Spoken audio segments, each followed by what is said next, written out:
Ça secoue sec. Ce sont les agitateurs du Hainaut sur CNO. CNO. De retour sur CNO, nous recevons Mathias Lanzmann, TikToker. Bonjour Mathias. Bonjour. Marie-Laure, je te laisse la parole. Merci, bonjour Enza, bonjour Mathias. Bonjour. Alors merci d'être venu sur l'émission pour discuter ensemble donc, de ton parcours et puis aussi donc, de tes débuts sur TikTok, de ton évolution et puis aussi d'une période un peu compliquée que tu as traversée pendant ce parcours et qui t'a quand même amené au succès avec 8 millions de vues. C'est ça, ouais. Voilà. Mais avant tout, j'aimerais qu'on parle aussi donc, de ton quotidien avant les réseaux. Alors en fait, avant mon quotidien, avant les réseaux, j'étais scolarisée au lycée. Donc je faisais des petites vidéos un peu comme tout le monde sur les réseaux. Ça m'amusait, ça m'occupait le temps des vacances, tout ça. Et puis il y a une vidéo. Et alors, à quel âge tu t'es intéressée justement au réseau ? Alors je me suis intéressée au réseau, c'était vers l'âge de mes 15-16 ans. Mais excuse-moi, je crois que j'ai vu une vidéo, tu avais 10 ans, non ? Non, je pense pas. Non, je sais pas du tout. Non, je pense pas. 10 ans ? Non. Enfin, en tout cas, il y a une vidéo qui date d'il y a 10 ans, où tu étais très très jeune. Tu ne t'en souviens peut-être pas ? Non, je m'en souviens pas. Je m'en souviens pas du tout. Et alors justement, est-ce que tu avais un modèle, des inspirations Non, pas du tout. En fait, je reproduisais un peu ce que je voyais sur l'application, donc un peu les trends du moment. Et tout ce qui est danse, tout ça. C'est venu comment cette envie de créer du contenu ? En fait, c'est venu comme ça. En fait, au départ, comme je vous ai dit, je postais de temps en temps. Puis après, quand ça a bien pris, tu t'es pris un peu plus au sérieux ouais, je me suis un peu plus au sérieux et au jeu, c'est ça, ouais. Et donc, ensuite, c'était aussi un besoin de t'exprimer, quand même, à travers les réseaux, ou pas ? Non, pas spécialement, forcément. non, pas forcément, non. Ok. Et donc, au départ, donc, c'était pour t'amuser, et puis, petit à petit, tu t'es vraiment lancé sur les réseaux, donc, surtout TikTok, quoi. C'est ça, ouais, sur TikTok. Ok. Donc, au début, tu faisais quel type de vidéo ? Un peu de tout, quoi, un peu de danse, de sketch, tout ça. Puis après, au fur et à mesure, c'est des présentations de produits. Tu as marqué un peu plus ta patte, ton style ? C'est ça, ouais. Mais des sketchs que tu as écrits ou tu as repris des sketchs Non, que j'ai repris, ouais. Ouais, repris. Ok. Et donc, est-ce que tu peux nous expliquer un peu en quelques mots comment se construit un contenu étape par étape ? Faut d'abord avoir... on commence par l'idée, donc qu'on crée, pardon. Ensuite, la mettre en vidéo, via le téléphone du coup. Puis après, le poster tout simplement. Combien de temps prend la création d'une vidéo ? Moi, en général, je dirais 30 minutes, 1 heure, à peu près. Et alors, selon toi, qu'est-ce qu'il faut vraiment... Enfin, c'est quoi la bonne recette pour créer un contenu qui fonctionne ? Moi, je pense pas qu'il y ait forcément de recette. Je pense que si... comment dire ? Si on a l'accroche, dynamisme, tout ça, je pense que ça peut se lancer très vite. T'as en général un bon flair, ça marche à tous les coups ? Ouais, à peu près, ouais. Mais moi, je voudrais juste revenir sur la vidéo qui a fait 8 millions de vues. Ouais. Est-ce que tu peux expliquer aux personnes qui nous regardent quelle était cette vidéo ? En fait, c'est une vidéo où je reprenais le générique de la série Joséphine Ange Gardien. Et en fait, pour répondre aux gens, en fait, ils me demandaient si j'étais une femme ou un homme. Et en fait, je leur répondais des fois aux commentaires. Et après, ça m'a saoulé de répondre à tous les commentaires. Donc, j'en ai fait une globalité en reprenant le générique. Alors, justement, j'allais y venir, du coup. Parce que en fait, cette vidéo-là, on est venu justement parce qu'auparavant, tu avais reçu des commentaires, des critiques méchantes et puis malveillantes. C'est ça, ouais. Et donc, c'est ce qui fait que ça t'a amené à faire de reprendre cette chanson, ce générique d'une série qui est vraiment très connue, et puis d'en faire à ta sauce. C'est ça, ouais. Et puis bim, voilà. Et puis, ouais. Ça... 8 millions de vues d'un coup. Pas d'un coup, ouais, non. En fait, je l'avais posté en 2023. Et en fait, ça n'avait pas pris autant que ça. Je l'ai reposté 1 an après, du coup, en 2024. Et c'est là que Ça fait tout son effet. Ça fait boule de neige. Et tu as aussi bien des commentaires positifs que négatifs. Comment tu gères les commentaires négatifs? Les commentaires négatifs, en général, soit j'y réponds avec humour, ou soit je supprime et je bloque la personne, tout simplement. Ce qui est mieux. Voilà. Et donc ensuite, alors après, enfin, est-ce que tu t'attendais à un tel impact? Non, du tout. En fait, quand j'ai reposté la vidéo, je me suis dit, bon, quand j'ai vu que la vidéo, elle n'avait pas fait l'effet que je pensais, je l'ai repostée. Et en fait, c'est à ce moment-là que je me suis dit, bon, on va bien voir. Et puis là, waouh, quoi. Mais est-ce que TikTok a changé ta vie et comment? TikTok, on peut dire ça, ouais, changer ma vie. J'ai toujours un petit peu quand même. Un petit peu, ouais. Les gens, on me reconnaît plus dans les publics, à mon travail, tout ça. C'est ce que j'allais te demander aussi. Et du coup, alors, comment tu trouves tes idées pour créer tes contenus? Comment tu les travailles aussi? Et puis, tu collabores avec des marques, des commerçants? Alors, mes idées, je les trouve généralement en scrollant, en allant sur les applications, sur l'actualité aussi. Et concernant les collaborations, oui, ça m'arrive d'en faire.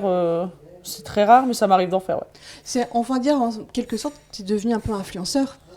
Quelque sorte, ouais.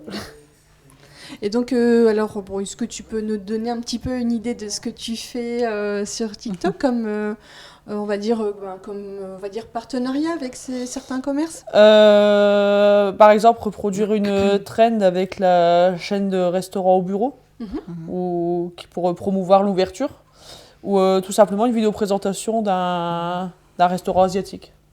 D'accord, très bien. Donc, c'est vraiment très varié. C'est ça, ouais. Et donc du coup, et après TikTok, qu'est-ce que tu fais dans ta vie? Moi, dans ma vie, je suis vendeur en boulangerie à côté, donc depuis maintenant 3 ans et demi, et j'adore ça. Est-ce que tu as déjà fait des vidéos sur ton métier, par exemple? Sur mon métier, non, mais sur le magasin. Sur ton lieu de travail? Sur le magasin, oui. On m'a demandé. Après, c'est pas étonnant qu'en même temps, tu es tellement connu du coup. Alors, tu as 320 000 abonnés aujourd'hui, donc c'est ça, ouais.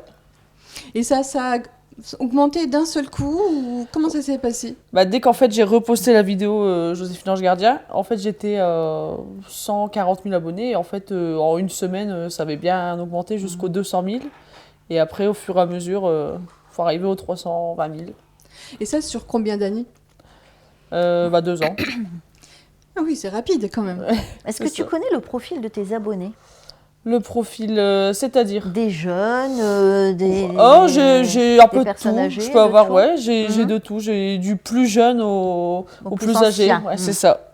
Et qu'est-ce que tu retrouves, alors parce qu'on parle des commentaires négatifs, qu'est-ce que tu retrouves comme commentaires positifs et encourageants sur tes contenus? Généralement, j'ai comme commentaire super la vidéo.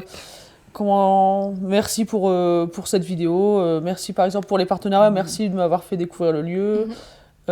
N'écoute pas les critiques, tout ça. Bon, ça fait du bien, ça réchauffe le cœur. Oui, c'est sûr. Est-ce que tu as le soutien de ta famille? Et comment ils vivent cette notoriété soudaine? Oui, j'ai le soutien. Par exemple, mon père qui regarde toujours mes vidéos, qui regarde aussi les commentaires. Ton supporter? C'est ça, ouais. C'est vraiment lui numéro 1. Et comment ils ont supporté? En fait, au départ, ils ne le savaient pas trop, je leur disais pas.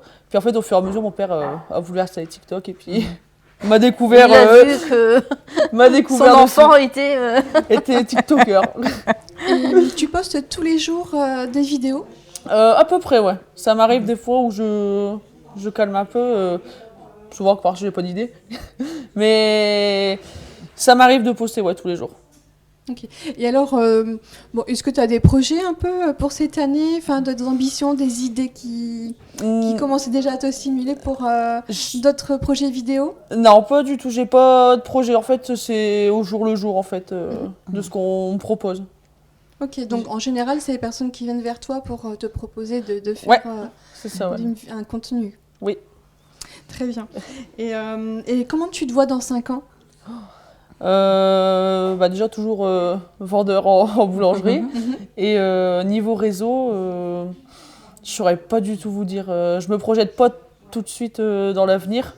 Je préfère, comme je l'ai dit, jour le jour, que me projeter dans 5 ans. Et tu n'aurais pas envie, par exemple, je sais pas, de faire du spectacle ou de la télé Spectacle, je suis vraiment de nature, on dirait pas, mais de nature un peu timide. Donc, devant plein de gens, ça... On sait jamais, tu es encore jeune. Hein. Ouais, c'est ça. Et pourquoi pas, peut-être de la télé, ce serait pas mal. Et voilà, il faut un début à tout. Il faut un début à tout. Et du coup, est-ce que tu aurais un conseil à donner pour les personnes, les jeunes qui auraient envie de devenir TikTokers?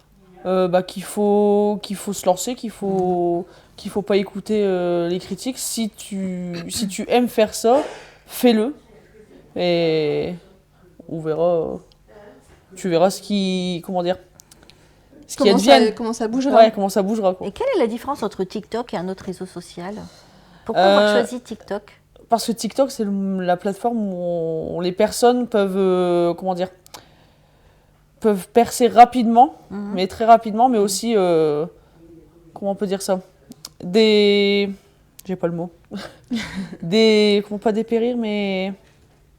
En fait, ça peut monter très vite, comme ça peut redescendre très vite. Voilà, c'est ça. C'est kiff-kiff. Donc, beaucoup de gens ont TikTok plus qu'un autre réseau social aujourd'hui. Oui, je pense, à peu près. Alors, et mis à part TikTok, est-ce que tu as d'autres réseaux que tu utilises? Généralement, ouais, c'est plus TikTok et Instagram. C'est les deux réseaux que j'utilise un peu plus. Ce qui est le plus utilisé par les gens, en fait. C'est ça, ouais. Et aujourd'hui, toi, en tant que TikToker, est-ce que tu suis d'autres personnes qui font comme toi? Oui, je me suis même fait des amis grâce à l'application TikTok, notamment Mr Coaster et sa famille. Donc, franchement, on s'amuse bien et des fois, on se voit, on fait des petites vidéos ensemble pour d'échanger du contenu. Donner des idées aussi, des conseils. Et s'entraider, en fait. C'est important. Ouais, c'est vraiment très important. Tu avais des influences quand tu étais plus jeune, quand tu as commencé, des idoles de réseaux sociaux, non? Non, du tout, non, j'avais personne du tout. Très bien, est-ce que tu as autre chose à rajouter? Je crois qu'on a fait le tour, Marie-Laure. Je crois bien. Voilà. Merci beaucoup, Mathias. Merci à vous. Très bonne continuation. Merci beaucoup. Ça fait plaisir. Je t'en prie, quand tu veux. Merci, Mathias. Merci Marie-Laure. On marque une pause. Vous avez la possibilité de nous retrouver sur Facebook Live et YouTube Live. À tout de suite. Ça secoue sec. Ce sont les agitateurs du Hainaut sur CNO. CNO.